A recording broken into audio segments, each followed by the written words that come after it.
जय श्री राम, जय बागेश्वर धाम। मेरा नाम गुलबसिया कुशवाहा है। मैं वाड्रफ नगर में रहती हूँ। मेरा ये ससुराल है। मेरा मायके है यूपी उत्तर प्रदेश, बनवासी सेवा आश्रम गोविंदपुर में। वहाँ मेरा मायके है। वहाँ से मैंने पढ़ाई की। पढ़ाई करने के बाद वहीं से मैं प्राइमरी स्कूल में पढ़ाना शुरू की। प्राइवेट से मैं पढ़ाती रही। पढ़ाते पढ़ाते फिर हमारी शादी हो गई और फिर यहाँ आई ससुराल में। ससुराल में आने के बाद मैं आंगनबाड़ी में लगी हुई थी, आंगनबाड़ी कार्यकर्ता थी। आंगनबाड़ी के बाद फिर मेरा जो स्कूल में लग गया, प्राइमरी स्कूल में। तो मैं प्राइमरी स्कूल में पढ़ा रही थी। छोटी टीचर थी, कोई बड़ी नहीं, लेकिन भगवान के इस प्रधान पाठक के पद पर भी की। बहुत खुशी हुआ। सभी लोग के सहयोग से, सब आप लोगों का आशीर्वाद था, ऊपर वाले की देन है जो मैं हेड मास्टर के पद पर भी रही। और मुझे बहुत अच्छा लगता था। स्कूल से मेरे को बहुत लगाव था, इसलिए मैं टीचर भी बनी। और इसके बाद कुछ दिनों के बाद रिटायर भी हो गई। और कुछ दिनों के बाद हमारे हस्बैंड भी गुजर गए। मैं फिर सिर्फ अकेले रह गई बच्चों के साथ। मेरा नहीं मन लगने के कारण मैं यूट्यूब में ज्वाइनिंग कर ली और यूट्यूब बनाना शुरू की। भक्ति भजन से जुड़ गई और बागेश्वर धाम जी से जुड़ गई। बागेश्वर धाम में जुड़ने के बाद फिर मैं आपके यूट्यूब में जुड़ गई और यूट्यूब परिवार भी हमें शामिल कर लिए और मेरे साथ भी हो गए। मैं बहुत खुश हूँ और बहुत ही खुश हूँ। आप लोग चाहेंगे कि मैं वाड्रफ नगर से हूँ, लेकिन बलरामपुर ज़िले से और छत्तीसगढ़ में पड़ता है और यहीं हमारा अपना घर है।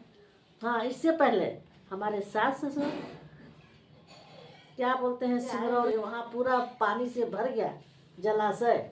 इसके बाद सब इधर आ गए, सरगुजा में आके। पहले सरगुजा में रहते थे। सरगुजा के बाद ये छत्तीसगढ़ बन गया, आधा इधर और आधा एमपी। और ये सरगुजा क्या इसको ना, इसको छत्तीसगढ़ कहने लगे और उधर एमपी कहने लगे। तो एमपी में पड़ गया उधर, और पाल क्षेत्र अपना छत्तीसगढ़ में हो गया। और यहीं हम रहते हैं और यूट्यूब बनाते हैं। और बनाने में थोड़ा मेहनत तो लगता है, लेकिन बहुत अच्छा लगता है। मेहनत से ही तो, परिश्रम करने से ही तो आगे बढ़ते हैं लोग। मेहनत नहीं करेंगे, परिश्रम नहीं करेंगे तो आगे कहाँ से बढ़ेंगे।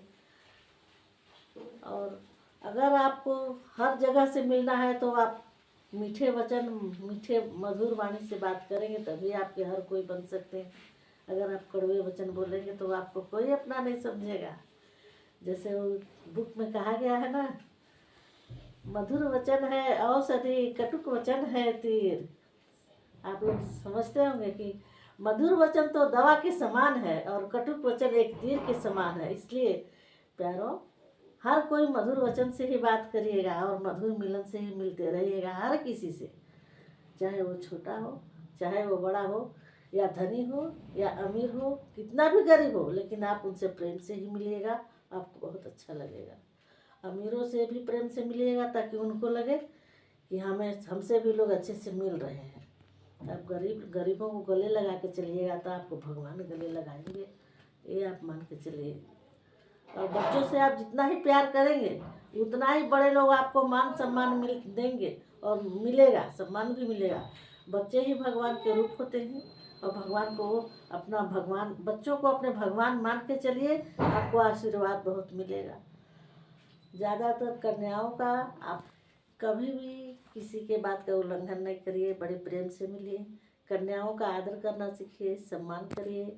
चाहे वो माता हो, बहन हो, बच्ची हो, जो भी हो, उनको बहुत ही अच्छे से आप लोग सम्मान कीजिए। आपको दुआ देंगी। वो देवी के समान होती हैं और पूरी ही देवी होती हैं। अगर धरती पर देवी है तो लड़की ही है। लड़की ही देवियों के रूप में पड़ी है, उनके आशीर्वाद से धरती टिकी है।